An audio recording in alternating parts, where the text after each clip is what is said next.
so excited to dive into another pre-symposium panel. This is the lead up to our executive symposium on April 23rd in Houston on the topic leading change through experimentation, building a culture that adapts. And so essentially what a pre-symposium panel is it's a gathering of leaders who are going to be at our executive symposium sharing their thoughts and insights and perspectives on what they found to be effective when leading change through experimentation and how do they build a culture that adapts. And we've got three great leaders with us here today. We've got Becky, we've got Harish, and we've got Lisa. Becky, do you mind introducing yourself? Of course. My name is Becky Richter. I am the Director of Business Administration for DAC in Houston, Texas.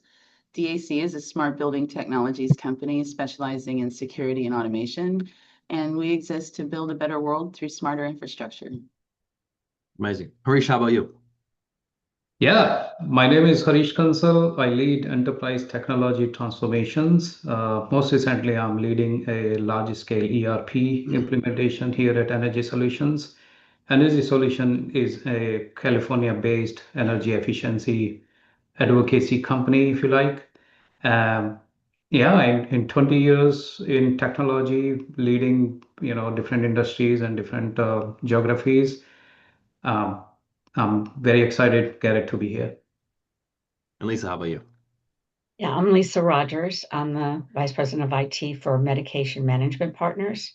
We are the only pharmacy that specializes in assisted living and memory care units, serving about 13,000 residents. All of my career has been in mid-sized healthcare and its unique challenges with IT infrastructure. And we're doing a lot of things in AI right now to improve our margins. So it's exciting to be part of. Thank you, Garrett.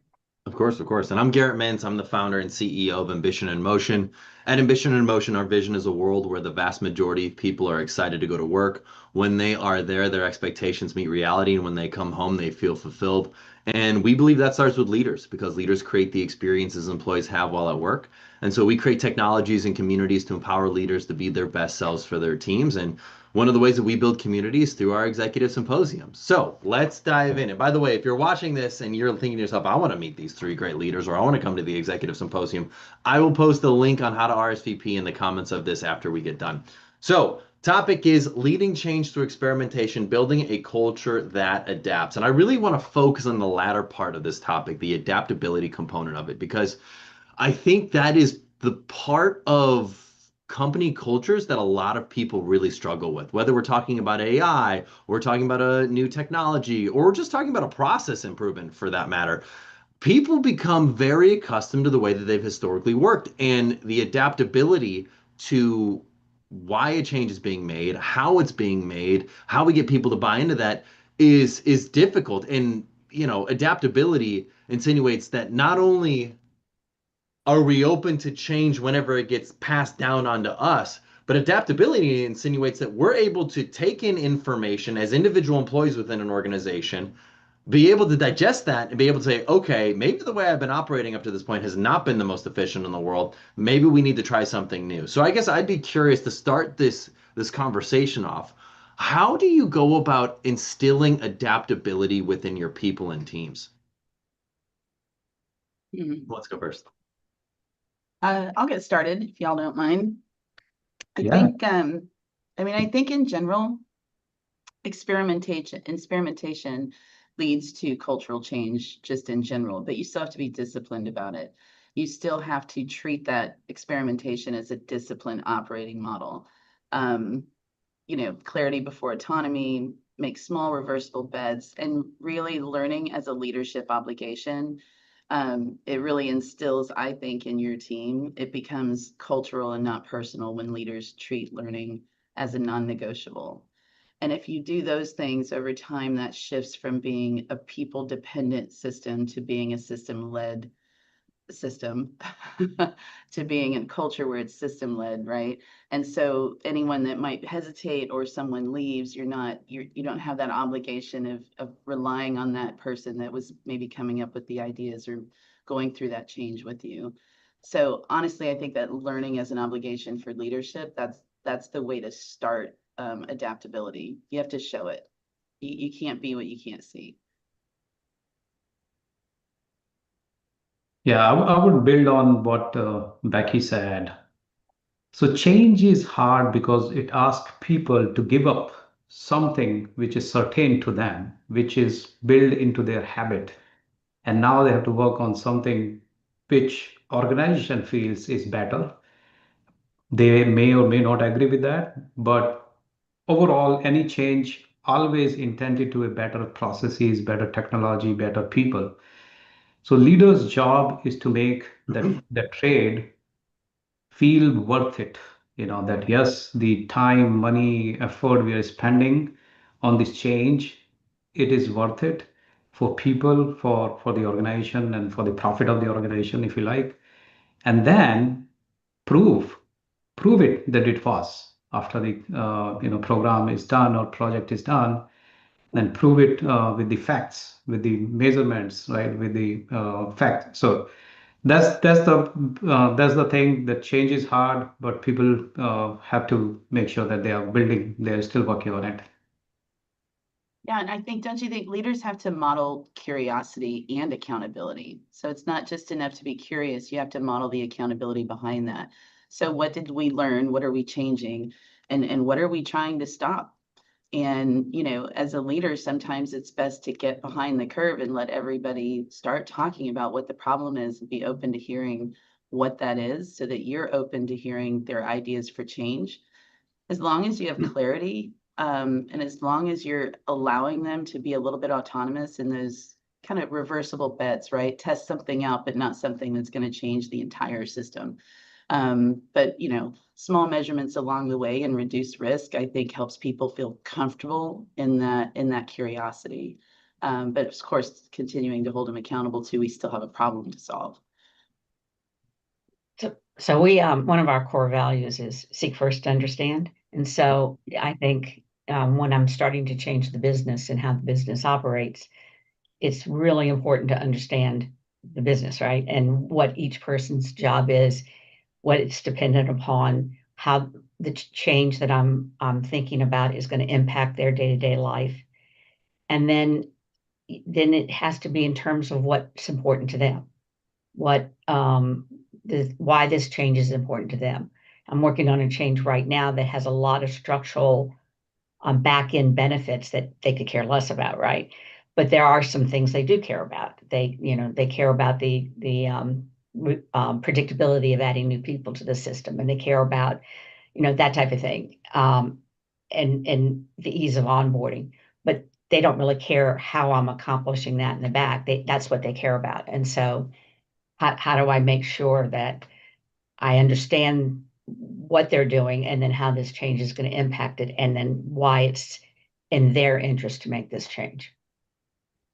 Right. Reinforcing that adaptability, right? Mhm. And making it normal that a reaction to disruption is part of the process and not a detriment, Right. right? It's really a strength. But making it normalizing that And adaptability and that then as it's much as I okay. can get their buy-in, right, into Yeah. it. So I very often, you got to find the stakeholders who maybe are the first couple to implement, so that they see the process and they go, okay, this isn't as scary as I thought it was, when then their teams go over and such like. So yes, it's Yeah. all of that. I agree.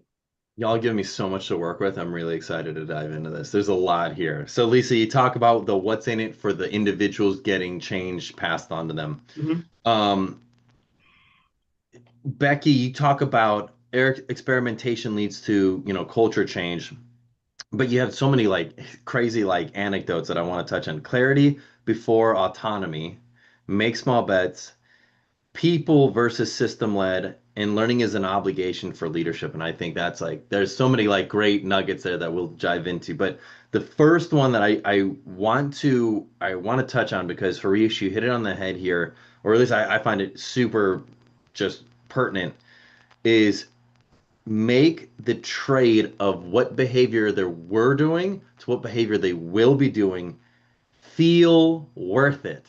Feel Yeah. is the huge word there. That's like something that because you're right, change means giving something up that is certain to them for something that is uncertain. So how do we make change feel worth it? So what are some tips? What are some tricks? What are some things that you found to be effective for helping make change feel worth it? Yeah. Well, I mean, I think first of all, you got to have small reversible bets. I think you need to encourage people to test in ways that are measurable but recoverable. So it lowers that fear, right? It increases some learning, I don't know, for lack of a better word, velocity, right? Creating momentum around it's okay to fail as long as when we fail, we learn and we have a plan to move forward with a clear message. That's the clarity part, right? The clarity before autonomy. People just adapt faster when expectations and success metrics and, decisions about what's right are explicit. They need to be explicit. And then people start to feel the momentum. So you got to get them to feel the momentum of decision making on their own, I think, while setting those parameters. Yeah, I would like to add, so the two topics today, leading change through experimentation and building an adaptive culture. So both of these go very hand in hand. So for example, if you have to really build an adaptive culture in any organization, and throughout my career, I have worked with so many different sides of the organization, people coming from different cultural background, different expectations, different experiences.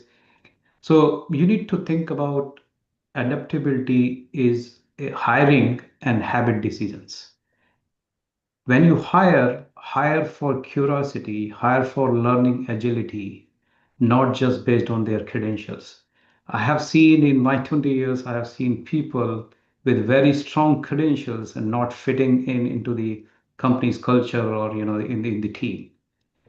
The second point is build some when you talk about projects where you talk about big multi-billion multi-year programs, agility should be there. Fast fail fast, experiment fail fast. That's why the experimentation comes into the play. Do small experiments. If you see it is not going into the way you expected, let's kill it, right? Build retrospectives into every experiment, every program, every project you do, not as a blame session. It's not a blame session. Hey, what went well? Why we are killing this project or something like that? But as what did we learn from this experiment? And that brings the comfort within the people that yes, is we as a company are free to experiment, free to adapt new technologies, new initiatives.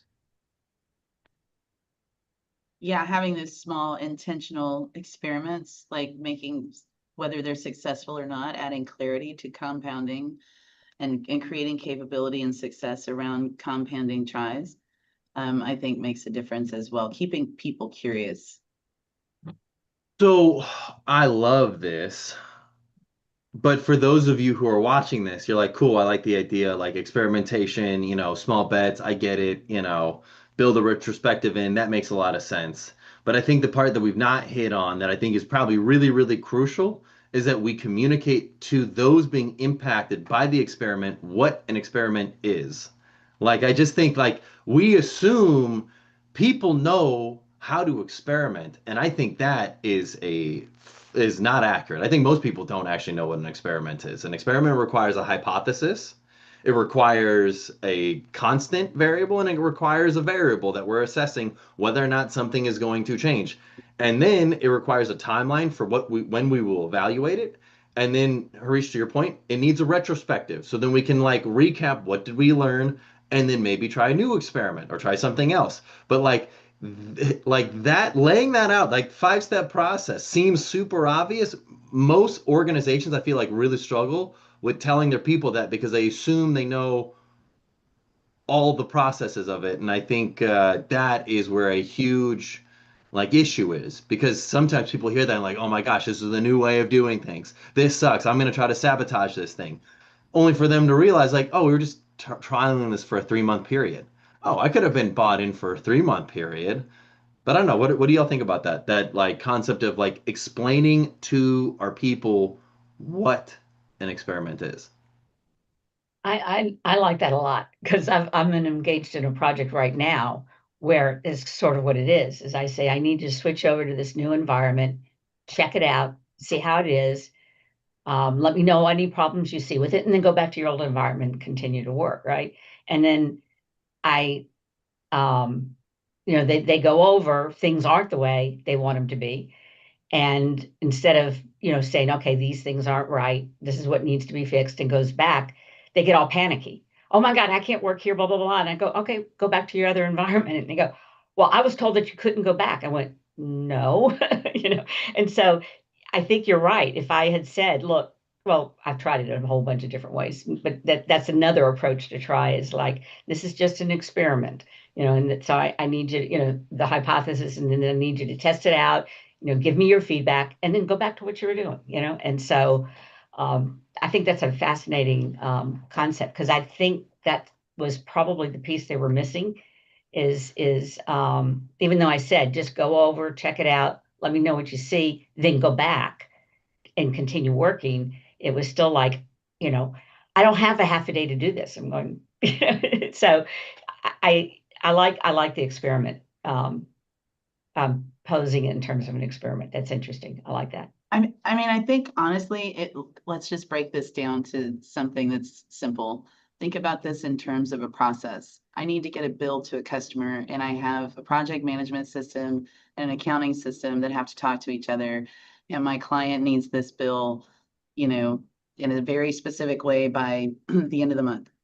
So get the team. First of all, what problem are we trying to solve? The problem we're trying to solve is getting a bill to a client. That's the problem. What tools do we have? We have an ERP and we have a project management system. So how do we go about doing this in the most proficient way? And then bringing in the people that are responsible for doing that process and asking them questions and letting them know we have a deadline of the end of the month. This is what we're trying to solve. What are your thoughts on it? And somebody can give a thought, and we can test that. And we can test that outside of the ERP system, or we can test it within the system. Worst case scenario, it doesn't go right. And we say, okay, but what did we learn from that? What we learned from that is if you click that box, it's not going to go to the right person. Next. So now we know not to click that box. Now we've set something in a process that says do or don't do this next thing. It can be very simple, and it can be as simple as that. What they need to know is, what's the problem? What's the tools that I have? And do I have the autonomy with the clarity around solving this problem to go make those decisions? And is it safe to do so without irritating my client, number one, and also meeting the deadline? So we don't want to send the client 6 bills that get rejected. We want to know that what we're sending is the right thing to the client. So we start early. We put the process in place. We effectively test the process as long as it takes to get it right. And we allow the people that are a part of that process to be a part of that conversation. That creates a little bit of accountability as well, in that they feel a part of the process. They were the ones that helped solve the problem, and the client's still happy and they were a part of it. That builds a culture.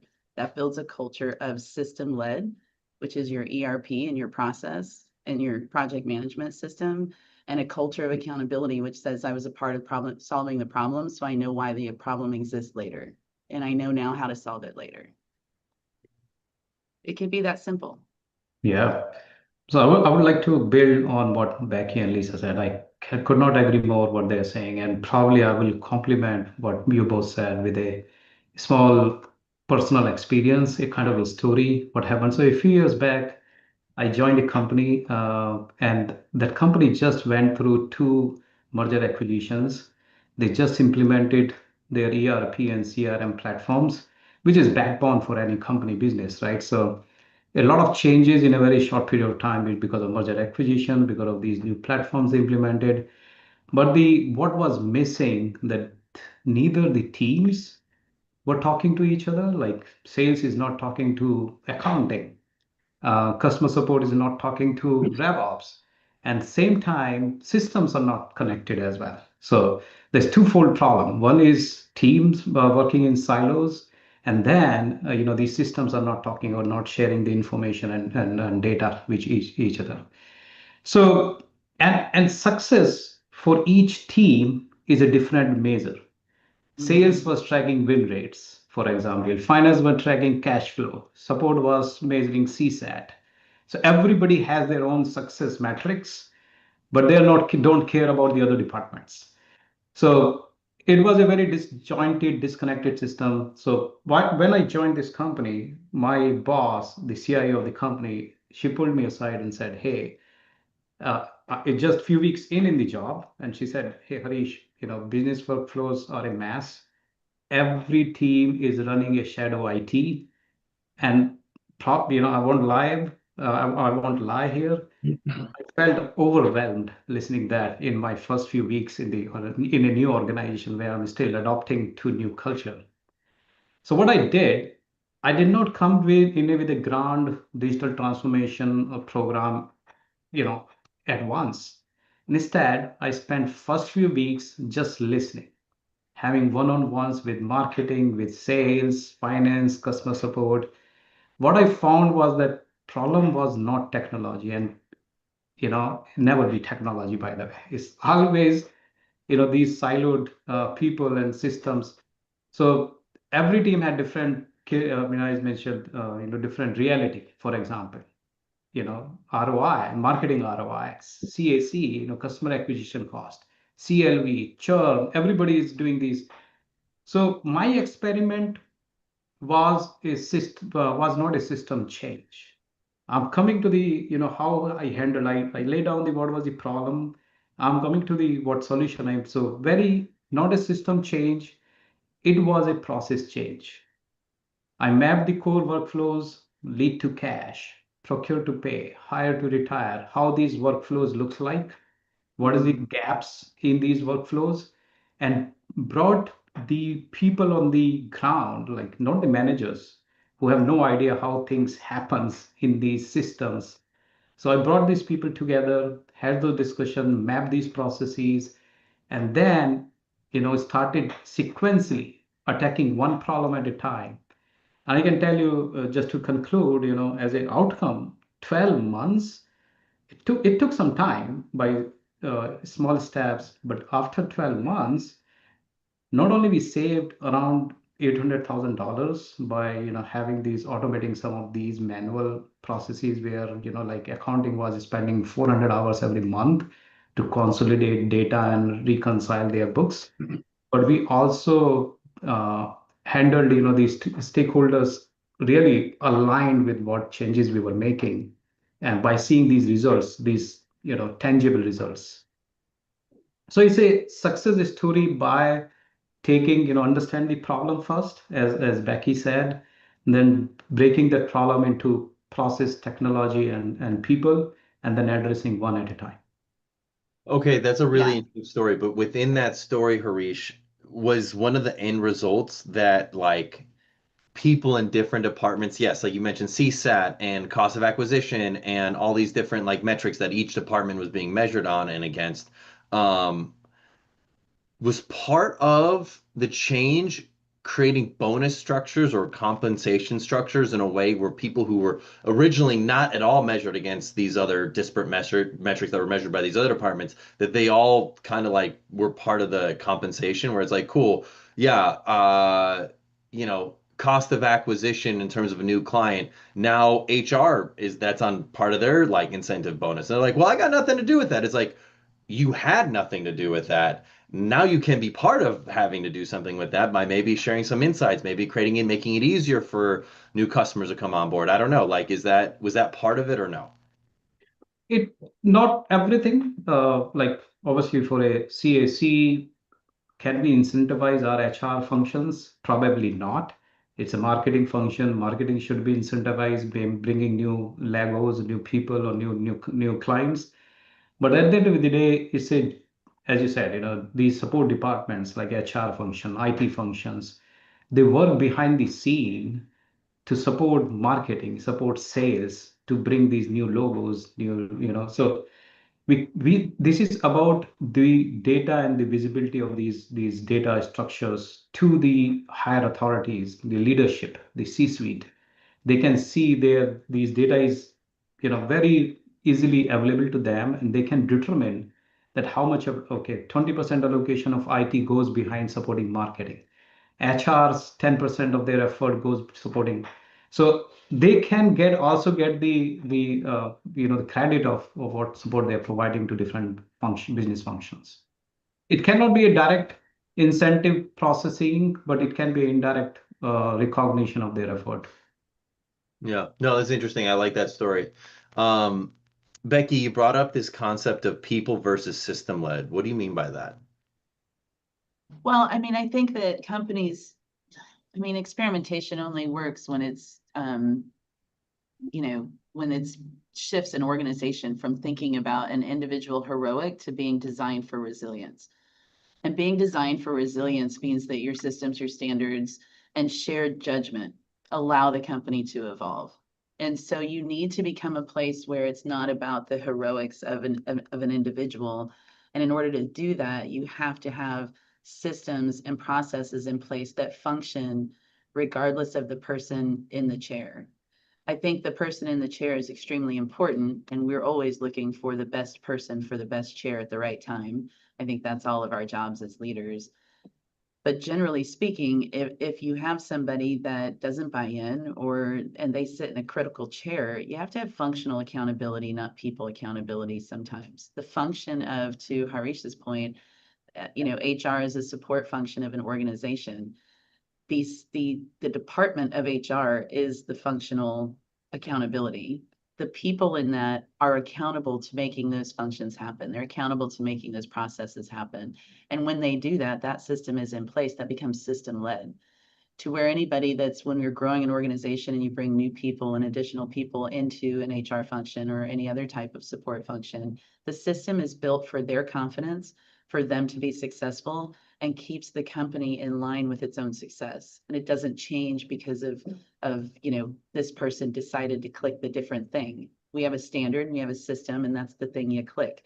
Now, how you click it, right, and how you deliver it and how you support, that's part of your culture as well. But that's the accountable part. Being accountable to processes is very, very important in any role in a company, which is why I think you have to create functional accountability, not people accountability. That becomes system led, and people grow within a culture that is consistent.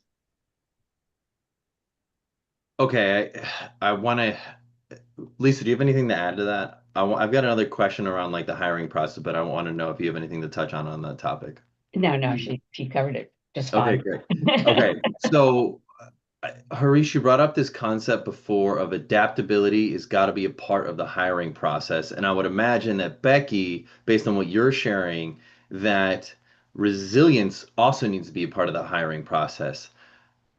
Sounds awesome in theory, very buzzy, very like, put it on a wall or something, but like practically, how can we interview for these characteristics and how can we actually prioritize that? Because I think when there's so many fires going on, it's like I need a warm body with a pulse, like go in and fight this fire, and we're not actually thinking like culturally are they a fit? How do we stay disciplined to our cultural needs and values while also interviewing for things like adaptability and resiliency?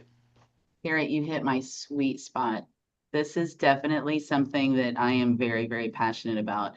And at DAC, what we've done is we've developed an interview process around each role that aligns with the DAC way, which is our statement of beliefs of how the company runs, and our culture of do what it takes until it's done and act with passion and cultivate meaningful work and relationships.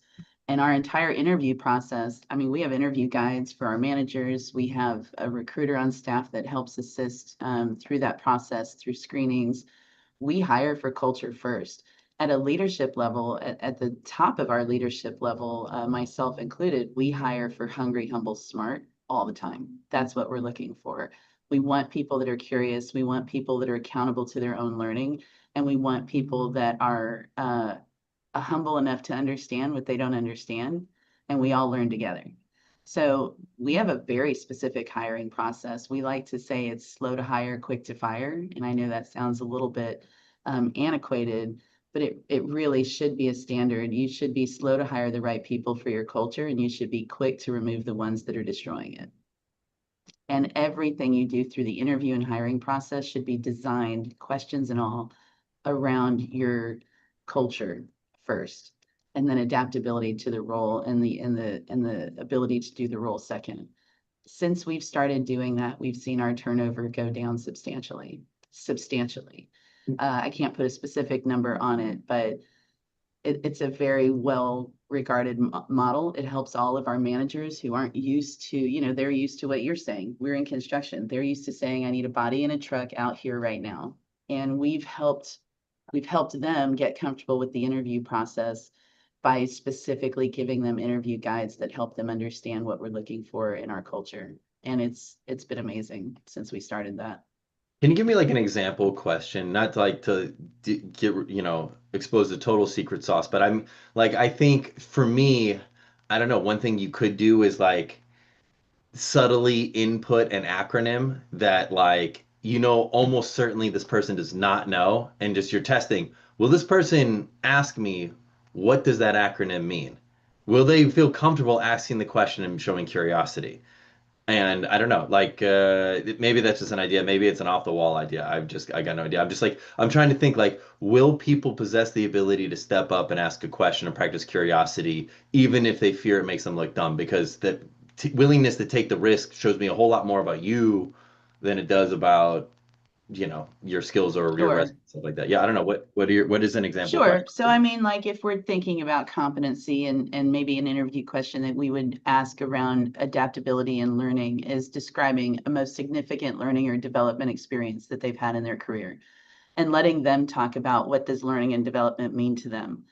So if they come back to say, well, I read my manual for QuickBooks and that's how I was able to learn QuickBooks, that's not specifically what I'm looking for, right? At a level, at a person in our organization, I'm looking for somebody to understand the significance behind what they learned and how it may have changed and adapted over time. And so, you kind of probe through those situations. Okay, so what did you actually learn and what made it significant and how did you benefit and then how did the company benefit? Getting them to understand adapting and learning come together.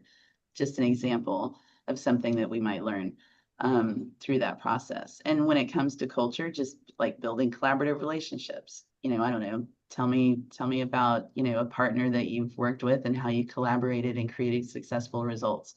Things of that nature, we ask very pointed, direct questions through the interview process to understand their thought process on adaptability, learning, and culture. So Do you I have a like, challenge, Harish or Lisa? Do you have a challenge for Becky? Like, I like the questions, but I feel like, I don't know, my take is 95% of people are going to come up with some answer. It's like when you put on three referrals, you're not putting on three people who don't like you. You're going to put on, three Yeah. people who have a decent perspective of Sure. who you are. So, yeah. are there tests or things where, like, 90% of people are going to fail this test, but for the 10% that passed, you're like, whoa, cool. This person did the thing that most other people didn't do, and that makes me excited about them. I don't know. I don't know if y'all have anything like that, but I'd be There curious. is, I would say there is no, set formula around finding the right people, having the right hiring. And whatever you try, we have tried, we all are, as a leader, we have tried different hiring processes, different methodologies, and we still got some bad apples in the company. So one thing which I would say is hiring is not one size fit all process. You need to curate your hiring process for each hire each time. You are hiring for leadership. You're hiring for a mid manager. You're hiring for a technical staff.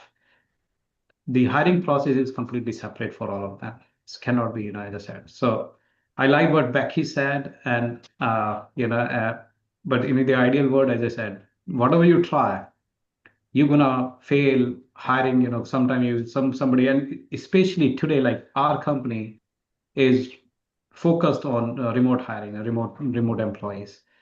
We get people who's what they say they are, and they are not what they're saying. Yeah. They have a two jobs, three jobs, doing something which as a company we don't appreciate they're doing that. So it's very hard, especially after COVID, when people started taking advantage of remote work. So yeah, you need to handle as a leader, you need to live with it, you need to handle, you need to improvise, if you like, Yeah. from these experiences.